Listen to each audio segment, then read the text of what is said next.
వినిపిస్తారు. పేరెంట్స్ కి, అధికారులకి, ఇచ్చేసినటువంటి గ్రామస్తులందరికీ సామాజిక న్యాయం, విద్య అందరికీ ముఖ్యమంటూ మీ ముందుకు వస్తున్న జ్యోతిరావు పూలేగా మా విద్యార్థి వాణి. మిగతా వాళ్ళందరూ వెనక్కరండి. జ్యోతిరావు పూలే తప్ప మిగతా వాళ్ళందరూ వెనక్కి వచ్చేయండి. మీ యాక్ట్ వచ్చినప్పుడు మీరు పోదు. మీ యాక్ట్ వచ్చినప్పుడు మీరు పోదు. వెరీ గుడ్ మా. ఒక మహిళా ఉపాధ్యాయుని 1890 సంవత్సరంలోనే తయారు చేసినటువంటి ఒక మహానుభావుడు పురుషుడు తన యొక్క భార్యను చదివించి ఈనాటి మహిళా ఉపాధ్యాయులందరికీ గర్వకారణంగా ఇచ్చినటువంటి జ్యోతిరావు పూలే గారి గురించి ఒక చిన్న ఇస్తుంది. Super super. అందరికీ జేబీ. నా పేరు జ్యోతిరావు పూలే. నన్ను అందరు ప్రేమగా మహాత్మా పూలే అని పిలుస్తారు. నా ధర్మ పత్ని పేరు సావిత్రిబాయి పూలే. చదువు లేనివాడు వెలుగు లేని దీపం వంటివాడు. అప్పటి సమాజంలో ఎన్నో అన్యాయం చూశాను. కొందరు మాత్రమే చదువుకోవాలి, ఆడపిల్లలు వంటింటికే పరిమితం అవ్వాలి అనే బానిస కట్టుబాటును చూసి నా మనసు కలిచివేసింది. అందుకే నేను ఒక నిర్ణయం తీసుకున్నాను. నా భార్య సావిత్రిబాయికి మొదట నేనే చదువు నేర్పించాను. మేమిద్దరం కలిసి 1848లో ఆడపిల్లల కోసం మొట్టమొదట పాఠశాలను ప్రారంభించాం. సమాజంలో మమ్మల్ని విమర్శించిన, రాళ్ళతో పెట్టిన మేము వెనక అడుగు వేయలేదు.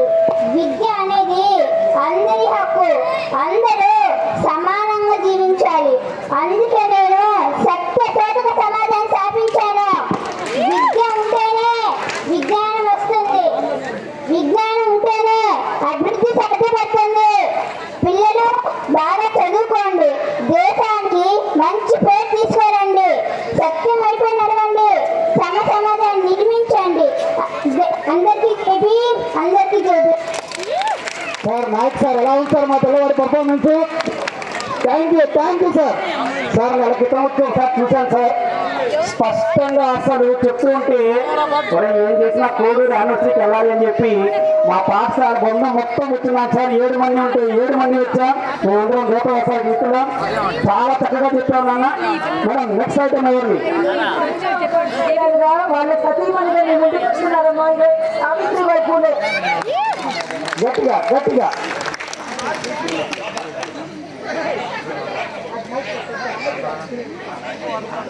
అందరికీ జేబీ. నా పేరు సావిత్రిబాయి పూలే. నా భర్త పేరు జ్యోతిరావు పూలే గారు.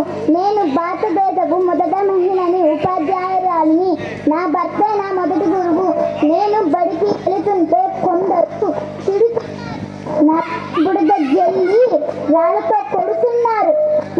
తెలుసా, నేను ఆడపిల్లలకు చదువు చెప్తున్నానని. కానీ నేను భయపడను. నా సంఖ్యలో మరో చీర ఉంది. బడికి వెళ్ళాక చీర మార్చుకుని నా బిడ్డలకు పాఠాలు చెప్పుకుంటాను. చదువు నేర్పించడం నా బాధ్యత. చదువుకోవడం హక్కు. మేము ఇద్దరం ఎన్నో కష్టాలు ఓర్చుకుని ఆడపిల్లల కోసం పాఠశాల ప్రారంభించాము. సమాజంలో చదువు అనే వెలుగుతో పోగొట్టడమే మా ధ్యేయంగా భావించి, ఆడపిల్లలు మా పిల్లలుగా భావించి మాకు పిల్లలే వద్దనుకున్నాము. అమ్మాయిలు ఒకటి గుర్తించుకోండి, ఒక అబ్బాయి చదువుకుంటే ఒక అబ్బాయి బాగుపడతారు. కానీ ఒక అమ్మాయి చదువుకుంటే కుటుంబం బాగుపడుతుంది. విజ్ఞానాన్ని బదులైంది, అక్షరాన్ని ఆయుధంగా చేసుకోండి.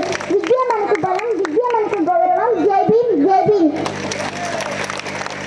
భర్త కన్నా భార్య నేనే గొప్ప అని చాలా చక్కగా చెప్పావు తల్లి. సూపర్ సూపర్ అమ్మా. నెక్స్ట్. విద్య వల్లనే ఉన్నత స్థితి అని డాక్టర్ బిఆర్ అంబేద్కర్ గారు మీ ముందుకు వస్తున్నారండి. బిఆర్ అంబేద్కర్ భారతరత్న, జాతిపిత, రాజ్యాంగ నిర్మాత, 17 డిగ్రీలు తెచ్చినటువంటి ఒక గొప్ప మహానుభావుని కోడూరు పాఠశాలలో మీరు చూస్తున్నారు మా చిన్నారి రూపంలో. గట్టిగా పదలు పెట్టాలి, గట్టిగా గట్టిగా. అందరికీ జేబీ. నా పేరు భీమరావు రాంజీ అంబేద్కర్.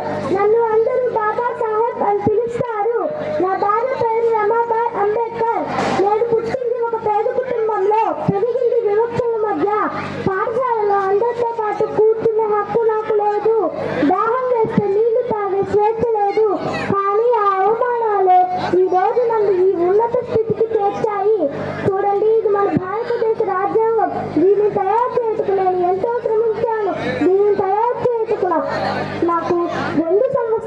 11 నెలల 18 రోజులు పట్టింది.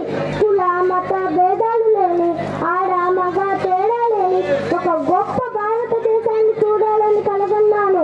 చట్టం ముందు అందరూ సమానులే. పిల్లలు, మీకు నేను ఇచ్చే సందేశం ఒక్కటే, చదువుకో. చదువు ఒక్కటే మన జీవితాలను మారుస్తుంది. పట్టుదలతో చదవండి, ఉన్నత శిఖరాలను అధిరోహించండి. జై భీమ్, జై భీమ్. డైలాగులు చెప్పడంలో పిల్లలు ఆడితేరిపోయారు సార్. అంబేద్కర్ గారిని ప్రత్యక్షంగా చూసినట్టుందన్నా. థ్యాంక్ యూ మా. God bless you. రాజాజీ గారు ఇంటికి వస్తున్నారు. మా 5వ తరగతి విద్యార్థి ప్రశాంత్. Compass super. బాలల తాత బాపూజీ, శక్తి తాత నెహ్రూజీ. సూపర్ అన్న, మంచిగా వేస్తున్నావు. అందరికీ నమస్కారం. నా ప్రియమైన చిన్నారులారా, బాగున్నారా? నన్ను గుర్తుపట్టారా? నేను మీ జవహర్లాల్ నెహ్రూని. మీరందరూ నన్ను ప్రేమగా తాతా నెహ్రూ అని పిలుస్తారు కదా. చూసారు నా ఎదపై ఎర్రగలాది. ఇది అంటే నాకు చాలా ఇష్టం. మీరందరూ కూడా నాకు ఇంతే ఇష్టం. నేటి బాలలే రేపటి పౌరులు. తోటలో ఎక్కించే పూల లాంటి మిమ్మల్ని చూస్తుంటే నాకు చాలా సంతోషంగా ఉంటుంది. భారతదేశం నా మాతృభూమి. 1947 మన దేశానికి స్వాతంత్రం వచ్చినప్పుడు మొదట ప్రధానమంత్రిగా జెండా ఎగరవేసిన ఆ క్షణం నా జీవితంలో మర్చిపోలేదు. మన దేశం అభివృద్ధి చెందాలని నేను ఎన్నో ఆనకట్టులు, పరిశ్రమలు, పాఠశాలలు నిర్మించాను. పిల్లలు బాగా చదువుకోవాలి. శాస్త్ర సాంకేతిక రంగాలలో మనం ముందుండాలి. ఎప్పుడు శాంతిని కోరుకోవాలి. మీరు ఎంతగా ఎదిగితే మన దేశం అంతగా వెలుగుతుంది. నా పుట్టినరోజులను బాలల దినోత్సవంగా జరుపుకుంటున్నందుకు మీకు నా థ్యాంక్ యూ అన్న. డాక్టర్ నెహ్రూ గారికి ఇష్టమైనటువంటి ప్రియ నాయకుడు. మనమందరం ప్రతిరోజు మన డబ్బులు చూసే గాంధీ గారు మన మధ్యకు వచ్చేసారు. కోడూరు పాఠశాలలో గట్టిగా పిల్లలు గట్టిగా. అందరికీ నమస్కారం. నా పేరు మోహన్ దాస్ కరమ్చంద్ గాంధీ అని మీరందరూ నన్ను ప్రేమగా బాపూజీ అని పిలుస్తారు. నా ఆయుధాలు వేరేవేరు తెలుసా? కత్తులు కాదు, సురంగులు కాదు. నా ఆయుధాలు సత్యం మరియు అహింస. ఎవరైనా మనల్ని ఒక దెబ్బ కొడితే తిరిగి కొట్టకూడదు. ప్రేమతోనే శత్రువు ఉదయాన్ని గెలవాలి. విదేశీ వస్తువులను వాడకండి. మన దేశంలో తయారైన వస్తువులను వాడండి. స్వదేశీ దుస్తులను ధరించండి. నేనే స్వయంగా రాట్నంపై నూలు ఉడికి ఈ ఖద్దరు దుస్తులు తయారు చేసుకున్నాను. శ్రమ పడటం గౌరవం, సోమర్తనం పాపం.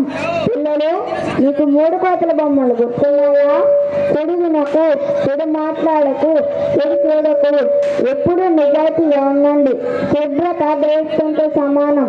మనమే మన పరిసరాలను శుభ్రంగా ఉంచుకున్నాం. అహింస పరమ ధర్మం. జై హింద్, జై హింద్.